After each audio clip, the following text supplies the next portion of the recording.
So hello friends, welcome back to Telugu tech launch. Friends, మనం ఈ రోజు ఈ వీడియోలో ఈ యొక్క సామ్సంగ్ గెలాక్సీ A12 అంటే ఈ సామ్సంగ్ గెలాక్సీ A12 అనమాట. ఈ యొక్క మొబైల్ గురించి ప్రతి ఒక్క స్పెసిఫికేషన్ గురించి అయితే మాట్లాడుకుందాం.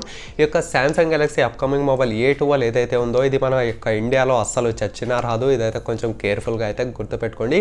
మరి ఎందుకు బ్రో ఈ యొక్క మొబైల్ గురించి చెప్తున్నారంటే, సో ప్రతి ఒక్క సామ్సంగ్ మొబైల్ గురించి తెలుసుకోవడం మన యొక్క బాధ్యత అనే చెప్పుకోవచ్చు.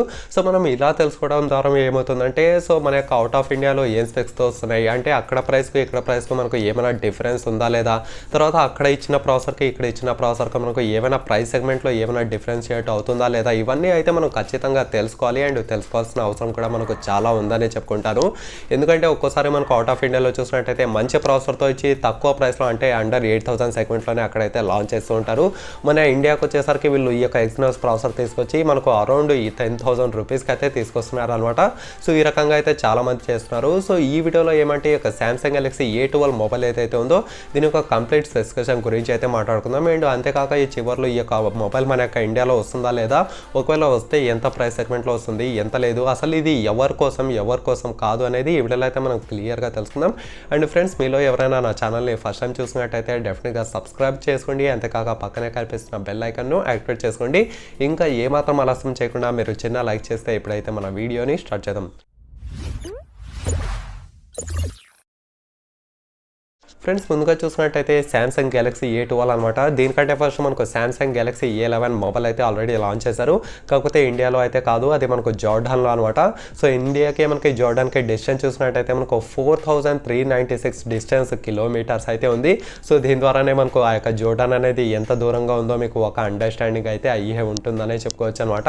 సో ఇప్పుడు చూసినట్టయితే ఆల్రెడీ సామ్సంగ్ గెలాక్సీ A11లో చూసినట్టయితే మనకు 3GB ర్యామ్తో 32GB ఇంటర్నల్ స్టోరేజ్తో అలాగే 13+5+2 యొక్క ట్రిపుల్ కెమెరా సెటప్తో అండ్ ఫ్రంట్ సైడ్ చూసుకున్నట్టయితే 8 మెగాపిక్సెల్ కెమెరాతో వచ్చింది. అలాగే దాని యొక్క డిస్ప్లే గురించి మాట్లాడుకున్నట్టయితే మనకు 6.4 ఇంచ్ HUD+ యొక్క డిస్ప్లే అయితే ఇచ్చారనమాట.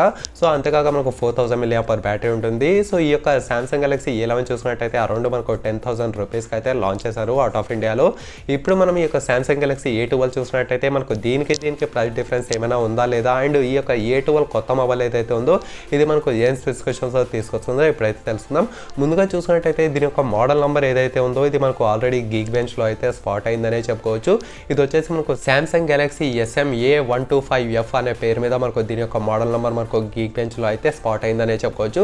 సో దీనికి అర్థం ఏమంటే ఈ యొక్క మొబైల్ మనకు అతి త్వరలో ఇండియాలో లేకపోతే అవుట్ ఆఫ్ ఇండియాలో ఖచ్చితంగా లాంచ్ అయితే అవుతుంది. ఇది మాత్రం పక్కా అనే చెప్పుకోవచ్చు అనమాట.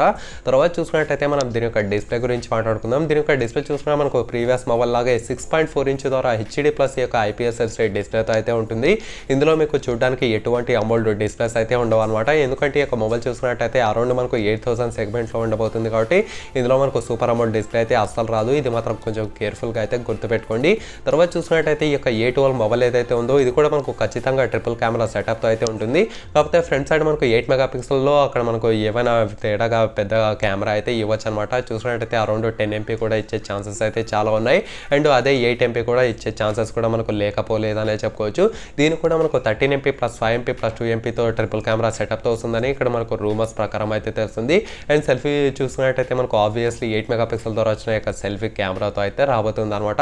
తర్వాత చూసుకున్నట్టయితే దీని యొక్క ప్రాసెసర్ చూసుకున్నట్టయితే మనకు మీడియాటెక్తో వచ్చిన మీడియాటెక్ హీలియో P35 ప్రాసెసర్తో అయితే రాబోతుంది. నేను ఇంతకుముందు చాలా వీడియోస్లో అయితే చెప్పాను అనమాట. సో మీడియాటెక్తో వచ్చిన అది కూడా P సిరీస్లో ఏమైనా ప్రాసెసర్స్ వస్తే దానంతా వరస్ట్ మొబైల్ ఇంకా వేరేది ఏది ఉండదని. ఇక చూసినట్టయితే మనకు P35 ప్రాసెసర్ అయితే ఇచ్చారనమాట. సో P35 అంటే P35 కాదు, మనకు P70 కానివ్వండి, P90 కానివ్వండి, P75 కానివ్వండి, ఇలాంటి ప్రాసెస్ అన్ని మనకు వేస్ట్ ప్రాసెస్. ఇవి చూసినట్టయితే మనకు గేమింగ్కు యూస్ రావు. అంతేకాక డైలీ రొటీన్ కూడా అంత బాగా సూట్ కావనే చెప్పుకోవచ్చు అనమాట. ఇలాంటి మొబైల్స్లో మీరు ఖచ్చితంగా ల్యాగ్ ఇష్యూస్ అయితే ఫేస్ చేస్తారు. At the same time heating issues కూడా ఫేస్ చేస్తారు. ఎట్ ది సేమ్ టైం మీకు క్రాక్ ఇష్యూస్ కూడా ఖచ్చితంగా ఫేస్ అయితే చేస్తారు.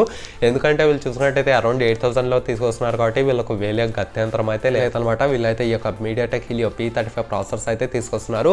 ఆబ్వియస్లీ మన యొక్క ఇండియాలో చూసినట్టయితే మీడియాటెక్ హీలియో హెలియో G35 ప్రాసెసర్తో ఇస్తున్నారనమాట అరౌండ్ 7000 సెగ్మెంట్లోనే. మరి వీళ్ళకి ఏమైందో ఏం లేదో నాకైతే అర్థం కావడం లేదు. సో శాంసంగ్ ఎప్పుడు చూసినా మనకు ప్రాసెసర్ పరంగా ఒక అడుగు వెనకే ఉంటుందనే చెప్పుకోవచ్చు. వీళ్ళు అసలు ఎందుకు చేస్తున్నారో నాకైతే అర్థం కావడం లేదు. వీళ్ళు ఒకవేళ క్వాల్కమ్ స్నాప్డ్రాగన్ లేకపోతే మీడియాటెక్తో వచ్చిన G ప్రాసెసర్స్ ఏమైనా తీసుకొస్తే ఖచ్చితంగా మనకు రెడ్మీకి అలాగే రియల్మీకి దాటి ఈ యొక్క శాంసంగ్ గెలాక్సీనే మనకు ముందు ఉండే ఛాన్స్ అయితే 100% ఉందనే చెప్పుకోవచ్చు. మరి వీళ్ళు ఈ యొక్క విషయం తెలుసుకొని మరి ఫ్యూచర్లో అన్న మీడియాటెక్ ప్రాసెసర్స్ లేకపోతే క్వాల్కమ్ ప్రాసెసర్ తెస్తే మనకు మంచి సేల్స్ అయితే జరుగుతున్నాయనే చెప్పుకోవచ్చు. తర్వాత చూసినట్టయితే మనం దీని యొక్క ర్యామ్ దీని యొక్క రోమ్ గురించి అయితే మాట్లాడుకుందాం. మనకు రూమర్స్ ప్రకారం చూసినట్టయితే ఈ యొక్క శాంసంగ్ గెలాక్సీ A12 ఏదైతే ఉందో ఇది మనకు 3GB ర్యామ్తో 32GB ఇంటర్నల్ స్టోరేజ్తో లేకపోతే అదే 3GB ర్యామ్తో 64GB ఇంటర్నల్ స్టోరేజ్తో అయితే రాబోతుంది అనమాట. అండ్ దీంట్లో మీకు డెడికేటెడ్ మెమరీ స్లాట్ కూడా ఉండబోతుంది. సో దీని ద్వారా మీరు 2 సిమ్ కార్డులు అలాగే 1 మెమరీ కార్డు సైమల్టేనియస్గా ఎట్ ఏ టైం అయితే యూజ్ చేయొచ్చు. ఇది ఒక మంచి విషయం అనేది చెప్పుకోవచ్చు అనమాట. ఎందుకంటే మీరు మర్చిపోయి 3GB ర్యామ్తో 32GB ఇంటర్నల్ స్టోరేజ్తో ఉన్న ఇదే వేరియంట్ అయితే తీసుకున్నారనే అనుకోండి. అలాంటప్పుడు మనకు 32GB ఈవెన్ ఈ రోజులో చూసినట్టయితే 64GB కూడా మనకు ఇంటర్నల్ స్టోరేజ్ అనేది అంత యూస్ఫుల్ అయితే కాదు. ఖచ్చితంగా మీకు ఒక నెలలోనే కంప్లీట్గా ఫుల్ అయితే అయిపోతుంది అనమాట. సో అలాంటి సిచ్యువేషన్లో మనకు డెడికేటెడ్ మెమరీ స్లాట్ ఇచ్చారు కాబట్టి మీ యొక్క ఇంటర్నల్ స్టోరేజ్ అనేది అప్ టు 256GB వరకు పెంచుకునే అవకాశం అయితే ఇక్కడ మనకు చాలా ఉంది. కాబట్టి ఓవరాల్గా ఇది ఒక మంచి అడ్వాంటేజ్ అనే చెప్పుకోవచ్చు దీనికి మనకు డెడికేటెడ్ మెమరీ స్లాట్ ఇవ్వడం అనేది. తర్వాత చూసినట్టయితే మనం దీని యొక్క బ్యాటరీ గురించి మాట్లాడుకుందాం. దీని యొక్క బ్యాటరీ చూసినట్టయితే మనకు రూమర్స్ ప్రకారం ఏం తెలుస్తుందంటే ఖచ్చితంగా 4000 mAh బ్యాటరీ కంటే ఎక్కువగా వస్తుందని ఇక్కడ మనకు రూమర్స్ ప్రకారం అయితే స్ప్రెడ్ అవుతుంది. నాకు తెలిసి అరౌండ్ 5000 mAh బ్యాటరీతో వచ్చే ఛాన్స్ అయితే మనకు చాలా అయితే కనిపిస్తుందనే చెప్పుకోవచ్చు. ఓవరాల్గా చూసుకుంటే ఈ యొక్క మొబైల్ అసలు ఎందుకు తీసుకోవాలంటే ఎవరికైతే మంచి బ్యాటరీ బ్యాకప్ కావాలో అనుకుంటారో సో వాళ్ళకి మాత్రమే యొక్క శాంసంగ్ గెలాక్సీ A12 అనేది సూట్ అవుతుంది.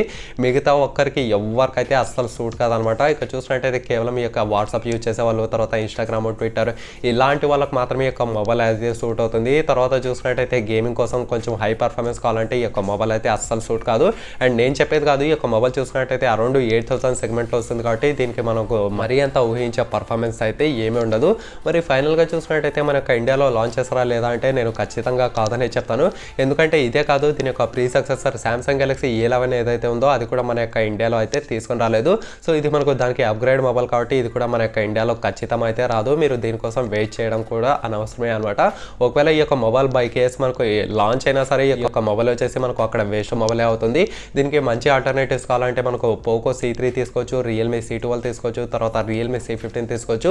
సో ఇదే ప్రైస్లో మనకు మంచి ఆల్టర్నేటివ్స్ మన యొక్క ఇండియాలో ఆల్రెడీ అయితే లాంచ్ చేశారు. మనం డైరెక్ట్గా ఆ యొక్క మొబైల్ తీసుకోవడమే 100% మంచిదనే చెప్తాను. సో ఓవరాల్గా చూసుకుంటే ఇతర మన ఫ్రెండ్స్ ఈ యొక్క శాంసంగ్ గెలాక్సీ A12 మొబైల్ గురించి. మరి మీకు ఇంకా ఏమైనా డౌట్స్ ఉన్నట్టు అనిపిస్తే కింద కామెంట్ సెక్షన్లో కామెంట్ చేయండి, నేను కూడా తెలుసుకుంటాను. అంతేకాక ఈ వీడియోని లైక్ చేసి మీ ఫ్రెండ్స్తో వాట్సాప్ అలాగే ఫేస్బుక్ గ్రూప్లలో షేర్ చేస్తూ ఉండండి. ఓకేనా friends, thank you for watching.